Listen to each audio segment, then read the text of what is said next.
Okay, Ed, would you mind introducing yourself to these guys?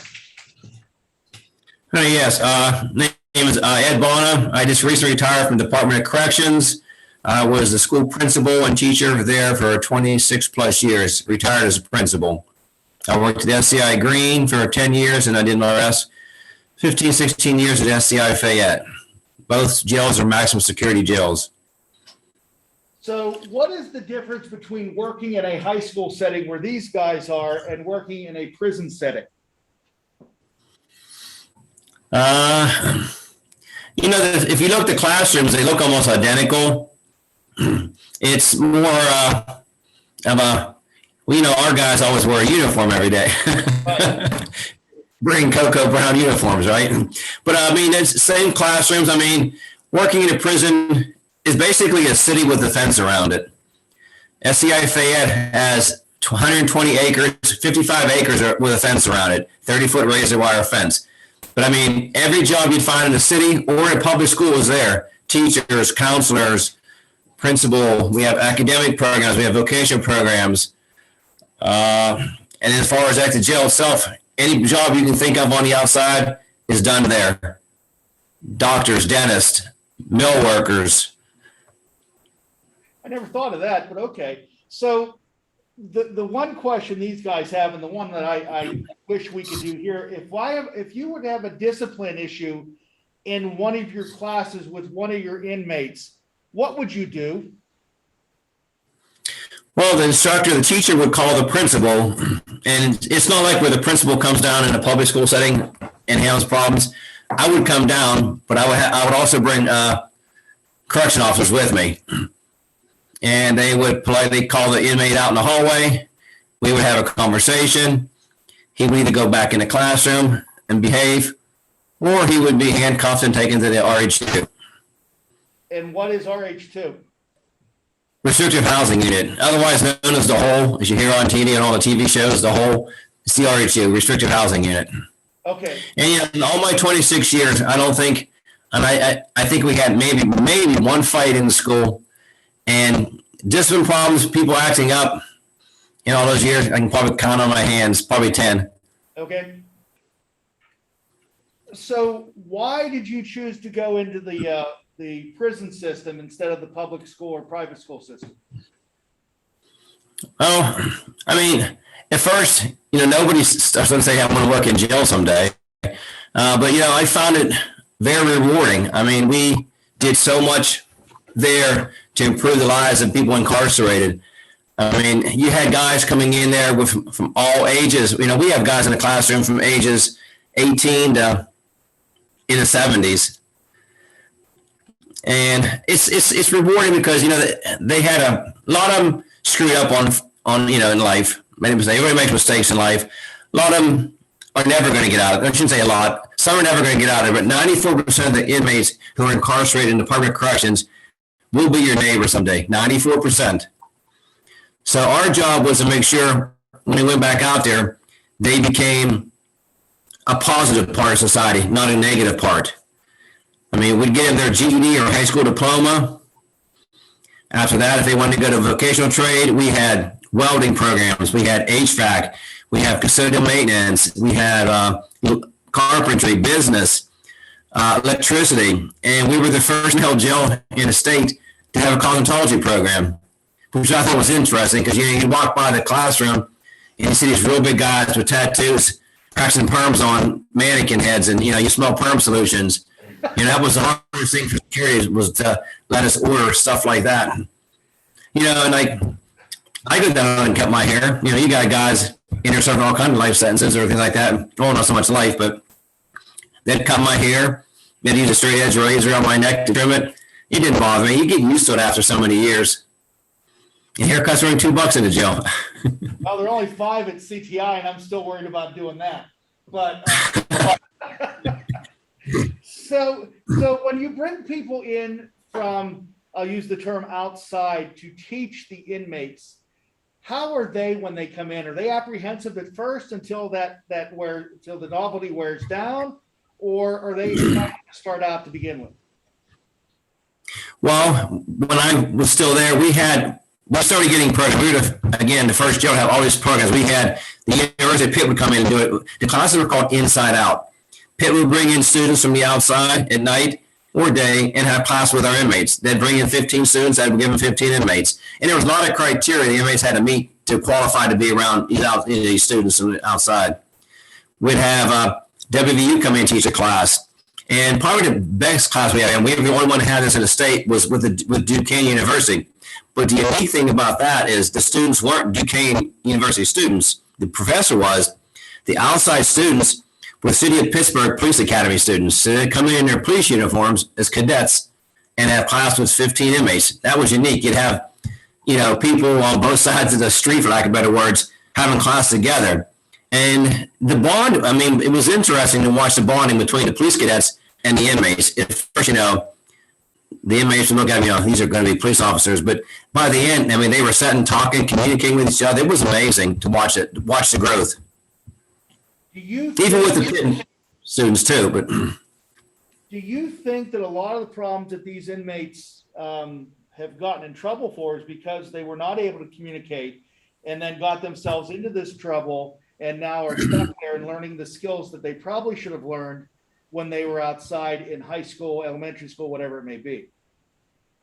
Yeah, a lot of them grew up in a bad neighborhood, grew up not knowing parents. A lot of them got involved in gangs, and that cycle just kept repeating itself. So even like after they get their trades, and they get what they call a green sheet, which is to get released on parole, they have to what they call a home plan. And a lot of them can't go back to their old neighborhoods because we know that what's going to happen. They're going to end up right back in that cycle again. So a lot of them can be released with a home plan, but they can't live where they lived before. They have to go to another area. So, because we give them all these trades. You know yourself what it costs to go to a trade school on the street, $20,000-$30,000. We give the inmates the free trade, and all they have to pay for is $135 for the test. Other than that, the education is all free, paid by the taxpayers. So the test that they're taking, is it the same test that our kids would be taking at CTI? Yes. They will get the same certification as far as HVAC, whether it's residential, commercial, universal, for doing the different refrigerants, identical trades. It's the same trade any school you'd get on the street, Triangle Tech, whatever, same cert. So with the guys that have left the system and now have a trade that they can practice, how are they being received into the public? I think pretty well. We hear back from, that was one of the hardest things. You wouldn't hear too much success stories, but every now and then they'd write back and tell us or call us. We have guys working down the Penguin place, working on refrigeration for the igloo, keeping the ice cold for the penguins and Brachyon. Oh, really? Wow. Yeah. Yes. So you said that every job that we have on the outside, they have on the inside. What type of medical facilities are there? We have a medical ward. So we have dentists. We have, they get their teeth cleaned, so we have hygienists there. We have doctors, we have PAs, we have nurses. We have a hospital ward. They only leave for very critical situations like a surgery or things like that. Pretty much anything you can take care of, like say the Med Express, whatever, we do there. We have x-ray machines there, pretty much everything. We don't want them to go out on the street too much because it's a lot of work getting, transporting to the hospital, and you're going to have transportation and guards watch them in the hospital, and it's a risk. So, okay, so if something would happen, like there would be a fire or something at the prison, do you guys deal with it locally, or do the outside volunteer companies come in to work to deal with it? Both. We have what we call a FERT team, Fire Emergency Response Team. It's just other normal staff that would respond. We have fire turnout gear, we have air tanks, we have everything. We still would call the volunteer fire departments in the area, but when they show up, they just can't drive the truck through the gate. Everything's got to be inventoried on it, make sure whatever's going in comes out. So that truck's supposed to kind of come right in. It's going to be a minute for that truck gets in there. So it's up to the staff inside to fight the fire until outside help can come in. How long does it take to inventory a truck before you can let them on the grounds? Well, we'd have certain trucks. We knew like certain trucks in the area would have very minimal equipment that would come in and say, we'd have a list ahead of time. We would just check it out and make sure what's on that list matches what's on the truck. Same way when a guy comes in to fix a copy repair machine or the refrigeration unit inside the dietary. He brings his bag of tools in. If he's bringing 10 tools in, we got to write the 10 tools down, and he's got to carry those 10 tools back out. It's not a good thing to lose a tool in a jail. Yeah, I was going to say that it's very difficult. So when you're in the jail, these kids, if you can pay close attention, some of them have their phones in front of them. If you were working the prison, would you have access to a cell phone? No, even staff can't bring their phone in. We have to leave our cell phones in the car. And why is that? Security. I mean, in case it gets lost or stolen, the inmates can they can make phone calls on their own. So, I mean, we bring no technology in. Every day I got to go through metal detectors, maybe get past search down every day. That's just part of the life of working inside a jail. And like no door opens you got to wait for a door to open. You push a buzzer, guy watches on camera and opens the door. You just can't walk from door to door. You get that over all the years. So with all the employees that you have working in there, what one job is the highest turnover? For staff? Yes. I would have to say correction officer. Why is that? It's a lot of stress. Do you know a correction officer has the lowest lifespan out of any profession in the world? His lifespan is late 50s. That's why we have age 50 retirement for Department of Corrections employees who work inside with inmates. Their lifespan is around 59, 60 years old because of the stress. Every day they're being physically and mentally abused, spit on, others throwing on them. Well, it's just part of life down in, especially the hole with the inmates. They treated us who were considered treatment staff different than they would treat the security staff. It was amazing, the difference. And why? Because they needed us to get that green sheet. They needed all the paperwork. They needed a GED. They needed a high school diploma, vocational trade. So when they go to the parole board, they say, look what I did to better myself. I got this, I got that. They don't need the COs. Right. Plus the COs, they're the disciplinarians. Okay. Even like when there's a situation in jail, no guards carry any kind of weapons. In recent years, they got to carry a can of OC spray, tear gas. Other than that, it's just show of force.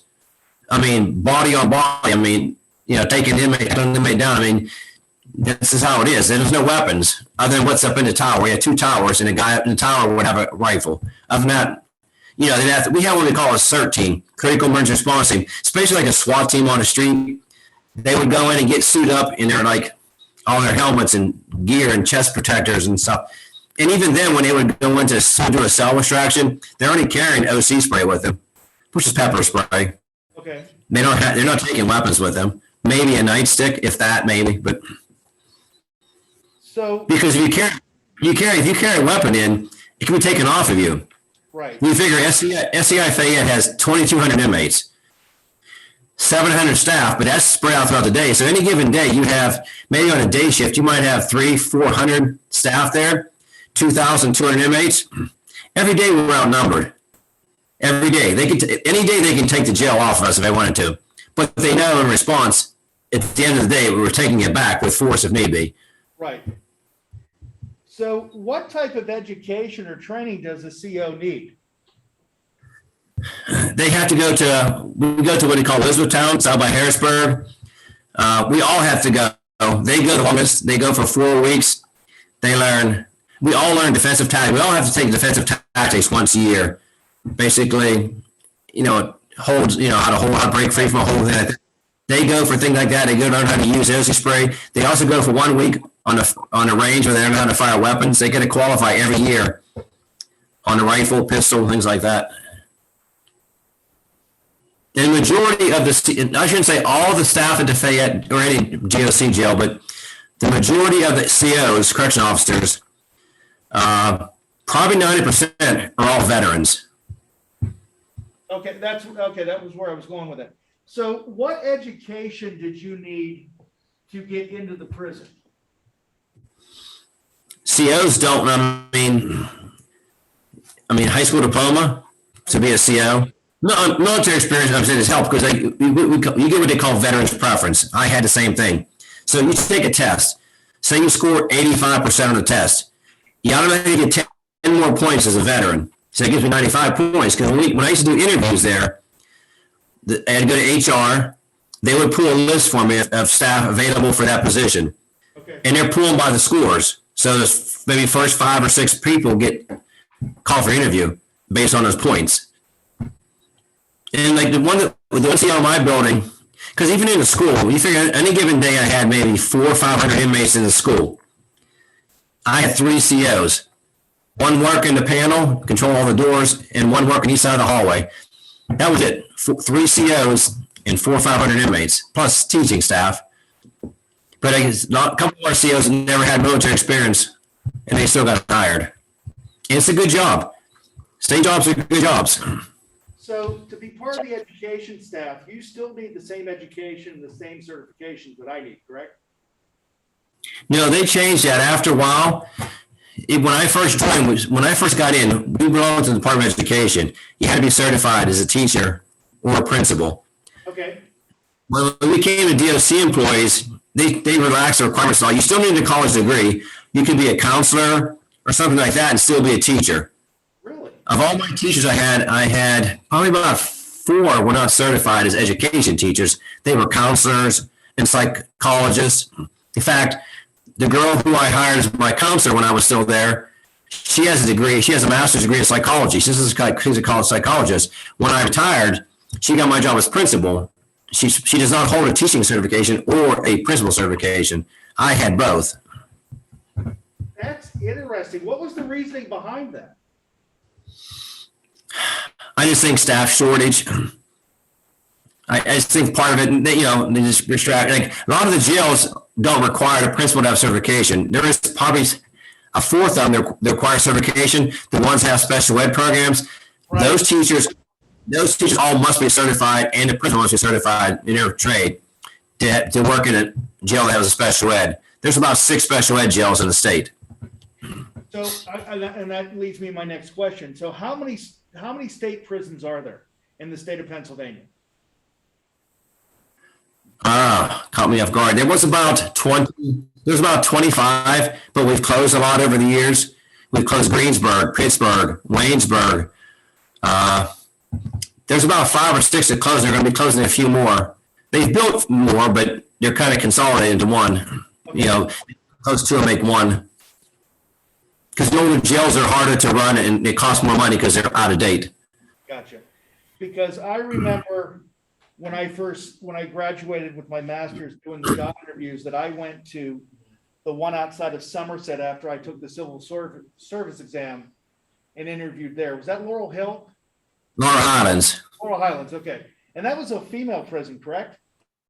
No. Laurel Highlands is considered, for lack of better words, a geriatric jail. That's where they send all the really old inmates. That's where we have dialysis is done there. So all the older inmates who are very weak and feeble go to that jail. Okay.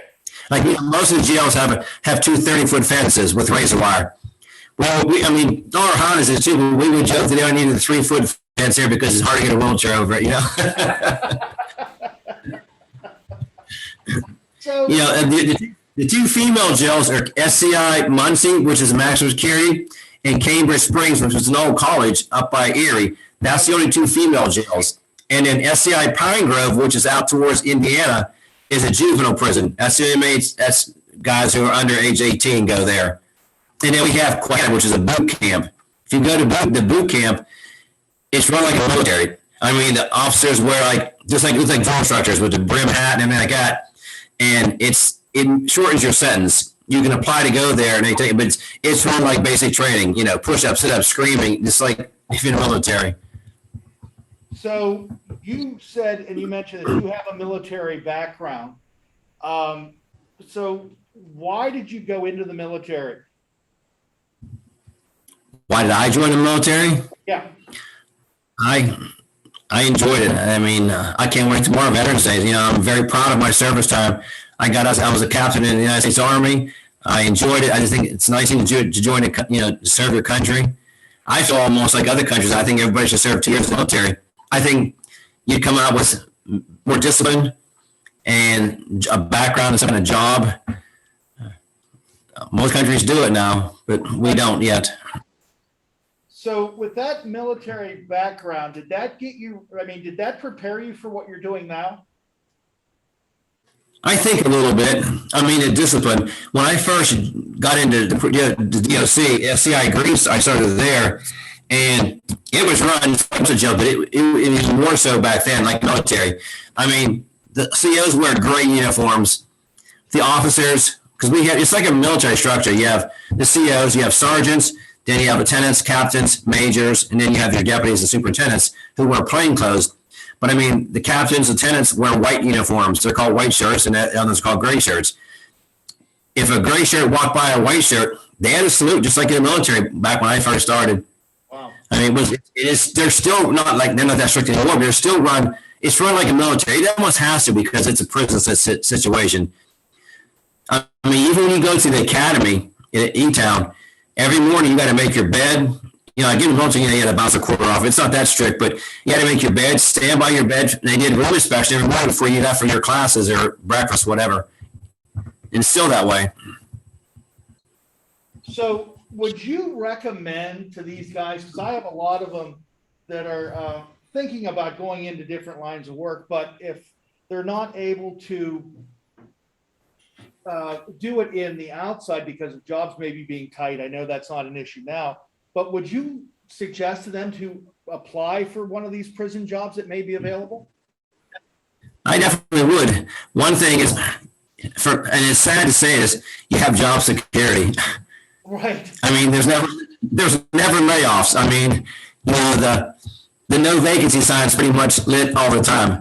Fayette 2,200 inmates is pretty much full. I mean, you might have space. You're shifting inmates around the state all the time because of shortage of bed space.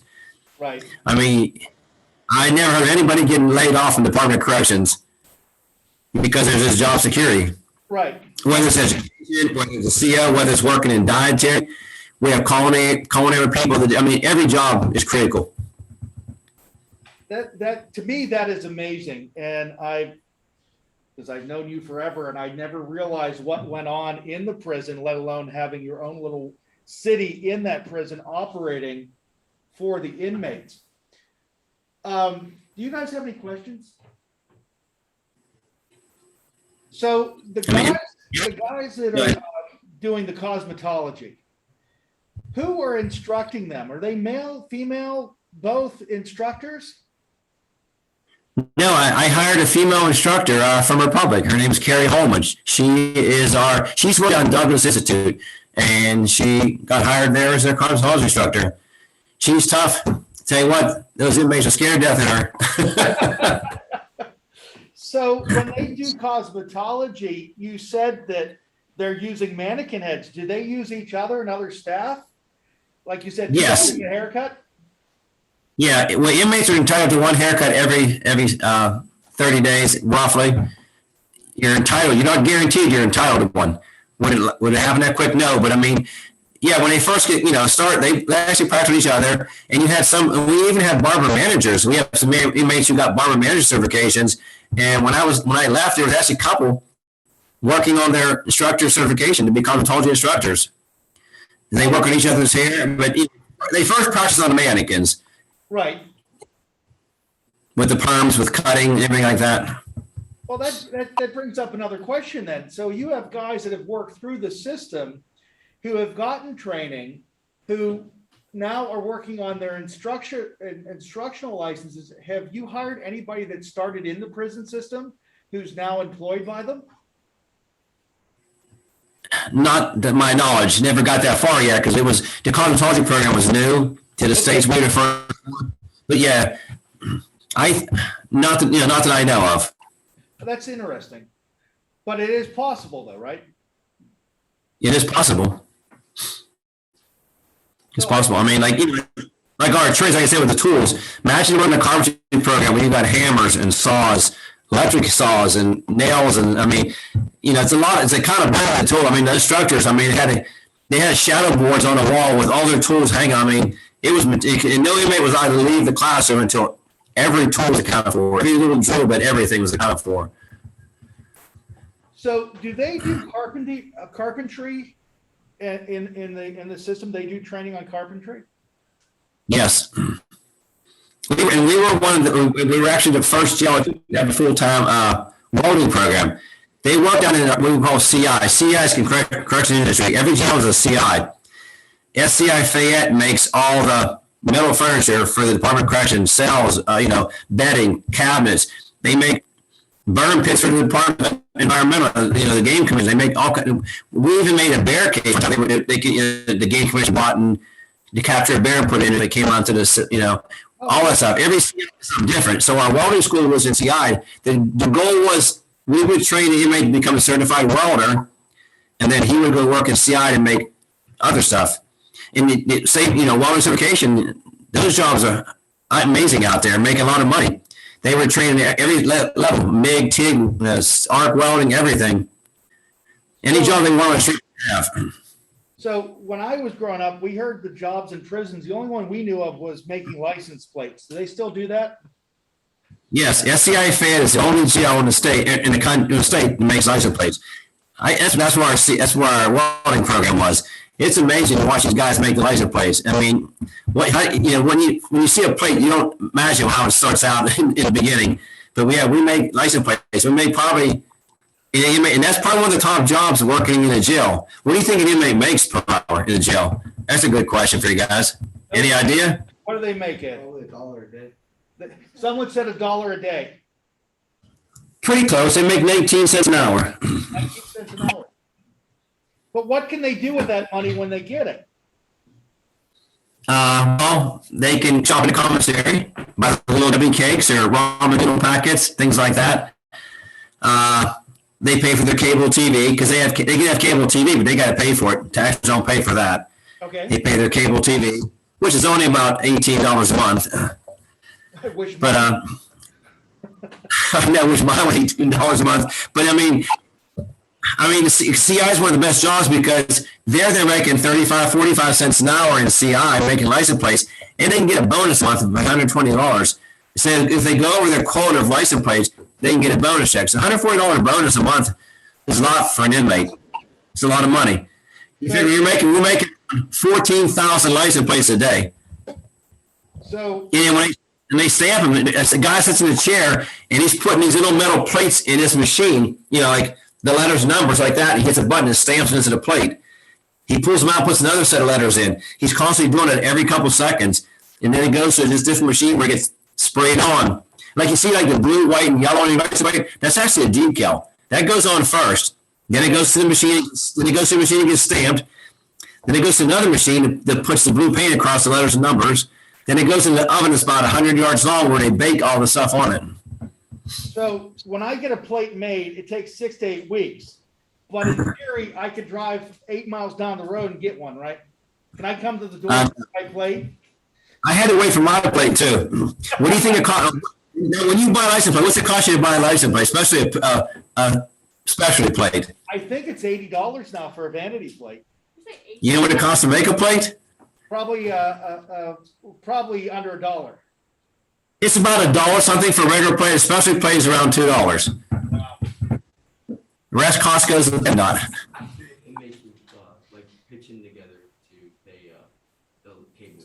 Okay, that's a good question. So do inmates chip in money to buy things like cable or stuff like that? Buy what? So if there's a group of inmates and they don't have enough money to buy cable, do they chip in to do it, or they're not allowed to be in the same cell? No, I mean, there's 2 inmates to a cell. They each have their own cable, or if one wants to let the other guy watches TV, he can do that. And they can get money from the outside too. Like their family members can send in money to them too also. Interesting. So Ed, I gotta let you go. Oh yeah, go ahead, Connor. Do inmates treat each other different on the inside based on what they did? Do inmates treat each other differently on the inside depending on what they did on the outside? Yes. So you mean like an inmate who's a pedophile? Yes. Yes, he's treated a lot different from inmates. Not supposed by staff, but because it happened, yes. I mean, yes. Do inmates look at him differently? Yes. He's a child molester. Even an inmate does not treat another child molester the same. Okay. Because they would like a robber or, you know, something like that, drug dealer. Interesting. Well, anybody else before I let him go? Ed, thank you very much. Very informative. I appreciate it. And I'll talk to you later. All right, I'll see you. Thank you, guys. Thank you, Ed.